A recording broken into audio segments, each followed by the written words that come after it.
Right, Billy, who do you think is the best header of a ball at Cheltenham Town? Steve Elliott. Okay. When you put set pieces in, do you aim for specific people, like Elliot and Keith Lowe, somebody's asked, or do you just put it in a certain area? I just try and put it in the right areas. It's kind of it's not great when I'm sticking them like out the back and no one's there or too low. It's always trying to hit that middle of the goal where most of our attackers are going for it. Yeah. Obviously, you've had quite a lot of joy with set pieces this season. Do you work on them a lot, or do you think some players have got a naturally good delivery anyway? I think it's a bit of both. Some weeks you can do maybe too many of them. Some weeks you don't do enough. It's just getting that balance right and knowing if you've had a bad couple of weeks on them, that you've got to work on them. If it's going all right, then you just stick to what you're doing. Okay. Who do you think's the best left back in Europe at the moment? In Europe, crikey. Quite like the Barcelona left back. I think he's improved a hell of a lot since he's joined that club. But always you got to look at the English players as well. Ashley Cole, Leighton Baines are very good. So yeah, I'll put them three, probably top three. Who do you think's the best at the moment for the England two? Do you reckon who do you have in there? Because Baines is pushing him at the moment, hasn't he? He is. He's come on so much, but I just think Ashley Cole is experiencing, especially in the major tournaments and what he's done for England and his club. I think he just tips Baines at the minute. Right. Okay. Which team do you support and why? I don't really, to be quite honest. I've had this question asked loads of times. I've kind of, where I grew up, my local team was Gillingham, and I went to see them a few times. But really, kind of, my family have always been West Ham, so that's probably the closest one to me, really, from where I'm from. So yeah, if anything, if I had to say someone, it'd probably be West Ham. Yeah. So you're actually playing against one of the teams you grew up watching this weekend. Yeah, it was quite weird. It was quite weird going back there early in the season as well, knowing that I used to watch them. I wasn't going there week in, week out, but knew a few of the players, grew up with a few of the players that played there and have left there. So yeah, it's nice to play them, obviously, and hopefully we'll go and beat them Saturday. Is it Cheltenham you're from? You born in that area? I'm actually from Rainham, yeah, which is just past Gillingham. So yeah, all the kind of Medway towns in and around that area, but no, actually from Rainham, yeah. Right. Okay. Do you still think third place is a possibility for Cheltenham this season? Definitely. I don't see why not. It's kind of it's so close. Obviously, a couple of teams have still got a game in hand on us, but we've just got to concentrate on ourselves. We've got 3 massive games, and we'll take each one as it comes. First one Saturday, and we'll hopefully go and get 3 points there. Okay. Do you get nervous ahead of games like this when it's really getting down to the business end of the season? You know you've got to get wins ready. Do you feel the nerves? I think if you don't feel them, then you're not normal. It's one of them that we're in a fantastic position. You've just got to go and enjoy it. Try and play to your maximum, and hope everyone around you does exactly the same. And I'm sure we'll be okay. Okay. How does Cheltenham compare to previous clubs you've been at? All clubs seem to be the same. I come from Exeter, which is a very family based club, exactly like ourselves at the minute. Fans exactly the same, get behind you whenever they can. Obviously get frustrated as well, but so do we as players, and it's important that we all stick together, we're all in it together. You don't get promotion on the back of individuals. It's the whole team, it's the whole squad, it's the whole club in general, and if we can do that, it'd be fantastic for everyone. Okay, I've had a couple of questions about Exeter. How do you reflect on your time there overall? Brilliant, loved it. I had 2 spells, 2 years, and then went away and come back for 2 years. Just loved the area, loved the people. A little boy and little girl both born down there, so I've got great fond memories of the place. And obviously not at the expense of Cheltenham, but do you hope they get in the playoffs, because they're just having a bit of wobble at the moment, aren't they? Yeah, they are. It's kind of difficult. Like I said, it's so close. It's so close at the moment. I think they've now lost 3 or 4 on a bounce, and for themselves, it's important to get back to winning ways. But we've got them after Gillingham, and I hope once we go there, we know a bit more what we're doing. But no, if we go and get promoted and they need a point or whatever on the last day of the season, whoever they play, then hopefully they can do it as well. Yeah. Okay. You set up plenty of goals this season, but do you think the cross for Mo's header against Hereford, was that one of the most pleasing or most important, because it obviously set up the Everton game? Yeah, it was good.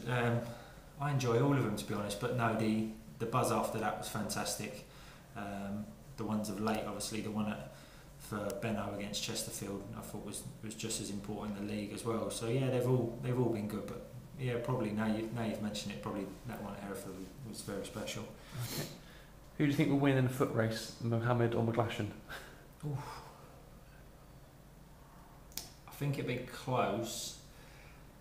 If it was over 20 yards, I think Jermaine. If it was over 100, it'd be Mo. Right. Takes a bit longer to get going. What sort of music are you into? Any really, kind of. Yeah, I'm not one to turn off anything. It's kind of what's on at the minute. My little boy's massively into One Direction at the minute, so there's a lot of that going on in the house. But yeah, anything. Right. Who was your boyhood hero? Ryan Giggs. Just watching him and what he's done for football and for his football club has just been fantastic, and to see him play, and obviously it was always good to watch a left footer as well, just kind of look up to someone like that. So yeah, Ryan Giggs. Okay. What car do you drive? I've got a Mercedes C-Class. Okay. If you could describe yourself in 3 words, what would they be? Happy, honest, reliable. Okay. What song did you sing at your initiation on the away trip, and who were the best and worst singers at the club? I sang My Way by Frank Sinatra. Heard it was quite a good effort as well. Best and worst. I'd say at the time when we'd done it, the best was probably Sean Harrod, because he took out a wig and he went for it massively. The worst was probably Sam Deering, because he sang for a Cockney. He sang Only Fools and Horses and forgot the words, so it weren't too great for him. But that was a good night. That was funny. Yeah. Okay. Have you got any idea why there's been such a difference between the home and away form this season? Because obviously one of the best at home, and the away form hasn't been great. I don't know really. It's tough to put your finger on it. We've been, like you say, we've been great at home. Away form just kind of, I really don't know. It's one of them. If we'd have had our home form away, we'd probably be like storming this league by now. And I think, but if you were to ask any players from any clubs in this division, they've probably got ways that they could have picked up points here or there. It just comes down to it that we are where we are for a reason, and we've just got to make sure that the last 3 games we give everything and see what happens at the end of it. Okay. What would you say is your best game so far for Cheltenham and worst game for Cheltenham?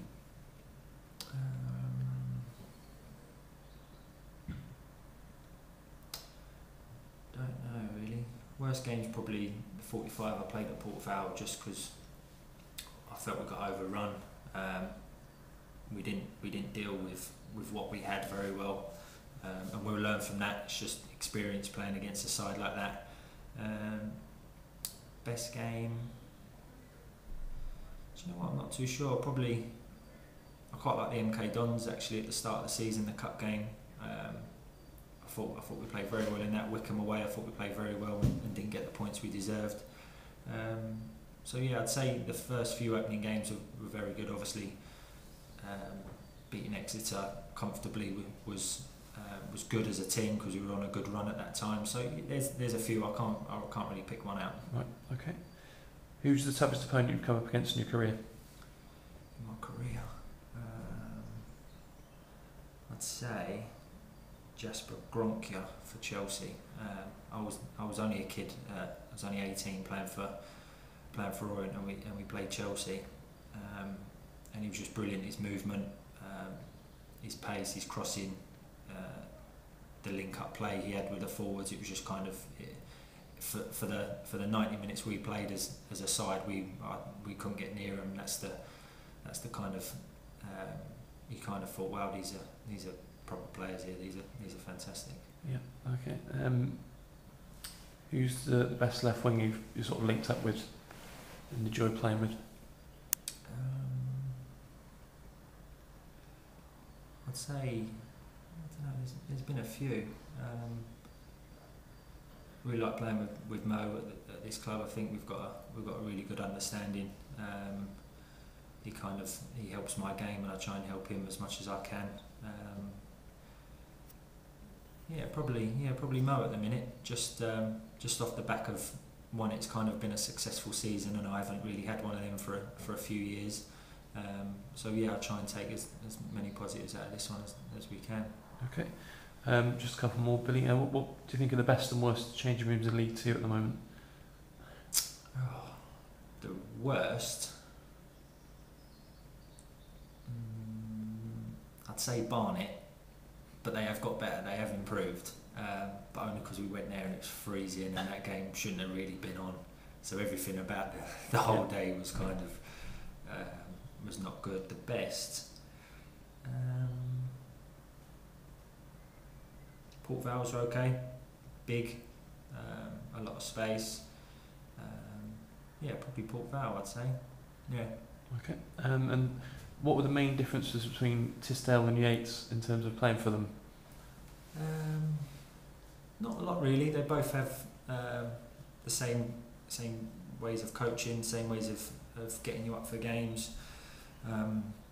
Everyone you seem to come across now kind of has the same way of doing things in their terms of what they do during the week. But I'm kind of, like I said before, I've not been in this position before.